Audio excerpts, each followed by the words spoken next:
પાંચમે આ વ્રત કરનારે અઘેડાનું દાંતણ કરવું, આમળાના ચૂર્ણથી કેસ ધોવા, શરીરે માટી ચોળીને નાવું, સામો કંદમૂળ શાક ફળ ફળાદી ખાઈને આખો દિવસ વિતાવો, બીજું કશું ખાવું નહીં, વડીલો તથા ગુરુની સેવા કરવી અને દીન દુખીઓને શક્તિ પ્રમાણે દાન આપી આ વ્રત પૂરું કરવું. વૈદર્ભ દેશમાં ઉત્તક નામે એક બ્રાહ્મણ રહેતો હતો. તેની સ્ત્રીનું નામ સુશીલા હતું. તેને બે બાળકો હતા, એક છોકરો અને એક છોકરી. છોકરાનું નામ સુવિભૂષણ હતું. બધા આનંદથી રહેતા હતા. સુશીલા ખરા ભાવથી પતિની સેવા કરતી હતી. ઉત્તક પણ કોઈ રીતે સુશીલાને દુઃખ દેતો નહીં.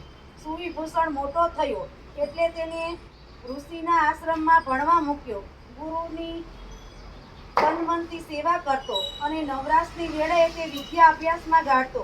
છોકરી સમજણી થઈ એટલે તેને પરણાવી દીધી. ઉત્તકને હવે નિરાશ થઈ તે સુખ શાંતિથી પોતાનો નિવાહ ચલાવવા લાગ્યો. પરંતુ ઉત્તકના ભાગ્યનું પાંદડું ઊંધું પડ્યું. દુર્ભાગ્યે તેની છોકરી વિધવા થઈ. છોકરીના સાસરિયા કોઈ પણ આધાર ન હતો એટલે તે દુઃખની મારી પિતાને બારણે આવી. જુવાન પુત્રીનું દુઃખ જોઈ સુશીલા અને યુતુક વ્યાકુળ થઈ જતા, પરંતુ પ્રભુની ઈચ્છા આગળ કોઈ નિરૂપાય હતા. સુવિભૂષણ વેદો, ઉપનિષદો અને સર્વ ધર્મશાસ્ત્રોમાં પારંગત થયો અને ગુરુની આજ્ઞા લઈ પોતાના ઘરે આવ્યો. એક દિવસ ઉત્તકે કહ્યું કે બેટા, હવે તું મોટો થયો છે, ઘર બાર તારે સંભાળવાના છે.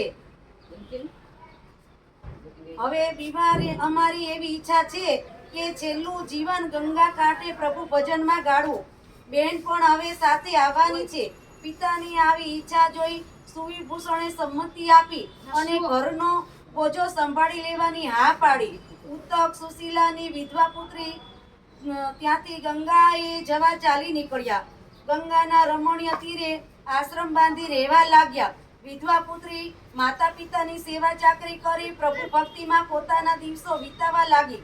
દૂર દૂરથી કેટલાય શિષ્યો ઉત્તક પાસે વિદ્યાભ્યાસ કરવા આવવા લાગ્યા. ઉનાળાના દિવસો હતા. પુત્રી બફારામાં કામકાજથી થાકી ગઈ હતી. સાંજની ઠંડકમાં આરામ લેવા તે એક ઝાડ નીચે પથ્થર ઉપર સૂઈ ગઈ અને ઘસઘસાટથી ઊંઘવા લાગી. તે ભર ઊંઘમાં હતી. એવામાં અચાનક તેના શરીરમાં અસંખ્ય કીડા પડી ગયા. તે શિષ્યની દ્રષ્ટિ તેના ઉપર પડી અને પોતાની ગુરુની પુત્રી આમ અર્ધનગ્ન દશામાં અસંખ્ય કીડાથી બદબદી જોઈ તેને કમકમાટી ઉપડી અને તે દોડતો આશ્રમમાં ગયો અને પોતાની ગુરુ પત્ની સુશીલાને કહેવા લાગ્યો, માતાજી, બેનના શરીરે અસંખ્ય કીડા તડપી રહ્યા છે, જુઓ તો ખરા. શિષ્યની વાત સાંભળી સુશીલા હાંફળી ફાફડી દોડી અને ઝાડ પાસે નીચે જઈને જુએ છે તો પોતાની પુત્રીના શરીરે અસંખ્ય કીડા બદબદે છે અને માકો પણ બણબણે છે. આ જોઈ તેને પોતાનું દેહનું ભાન પણ ન રહ્યું. તે મૂર્છા ખાઈને ભોંય પર ઢળી પડી. થોડી વારે તેને ભાન આવ્યું અને પોતાની વાલી પુત્રીને ઉપાડી આશ્રમની ઝૂંપડીમાં લઈ ગયો. પુત્રીને પથારી પર સુવડાવી સુશીલા પોતાના પતિ પાસે ગઈ અને કહેવા લાગી, નાથ, જુઓ તો ખરા, એકાએક આપણી પુત્રીને શરીરે અસંખ્ય કીડા પડી ગયા છે. મારી સતી જેવી છોકરીને આ શું થયું? તેને તો એવા કયા પાપ નડ્યા કે એની આવી ભૂંડી હાલત થઈ? સુશીલા ધ્રુસકે રડી પડી અને સુશીલા ધીરજ આવી અને ઉત્તક પોતાની પુત્રી પાસે ગયો અને થોડી વાર શાંત ચિત્તે તેણે સમાધિ ચડાવી. સમાધિમાં તેણે પુત્રીના પૂર્વજન્મના કર્મો જોયા. આપણી પુત્રી આ પહેલા 7મે જન્મે બ્રાહ્મણી હતી. તેણે વેળાએ તેને રજસ્વલા ઋતુ ધર્મ ચૂકી વાસણ કુસણ તથા ગર્ભકરીને અડકી હતી. તેના પાપે તેની આવી દશા થઈ છે. વળી તે બીજી છોકરીઓ જ્યારે સામા પાંચમનું વ્રત કરતી હતી ત્યારે તે જોવા ગઈ અને તે વણે તેની ઠેકડી કરી હતી. તેના પાપે તે વિધવા થઈ છે.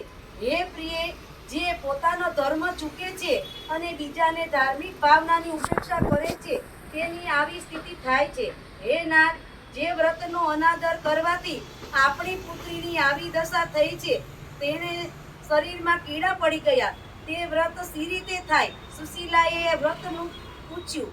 ઉત્તક બોલ્યો કે ભાદરવા મહિનાની અંજવાળી પાંચમે સવારે વહેલા ઉઠી નાઈ ધોઈ દીવો કરવો, દીવા આગળ ફળફળાદી નિવેદ કરવું.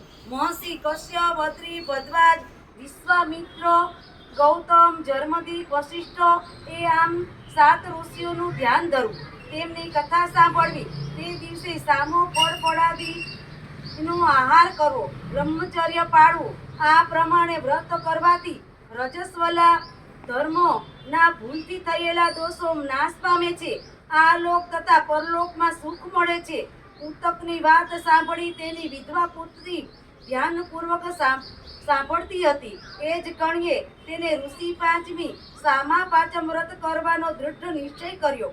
મનમાં દૃઢ નિશ્ચય કરતા તેની સાથે શરીરમાં પીડા ઓછી થવા લાગી. થોડા દિવસોમાં તેની કાયા કંચન જેવી થઈ ગઈ. તેણે પ્રતિજ્ઞા કરી કે આજથી વર્ષો વર્ષ હું સામા પાંચમ વ્રત કરીશ, ગુરુજનોની આજ્ઞા પાડીશ. બોલો ઋષિ મહારાજની જય.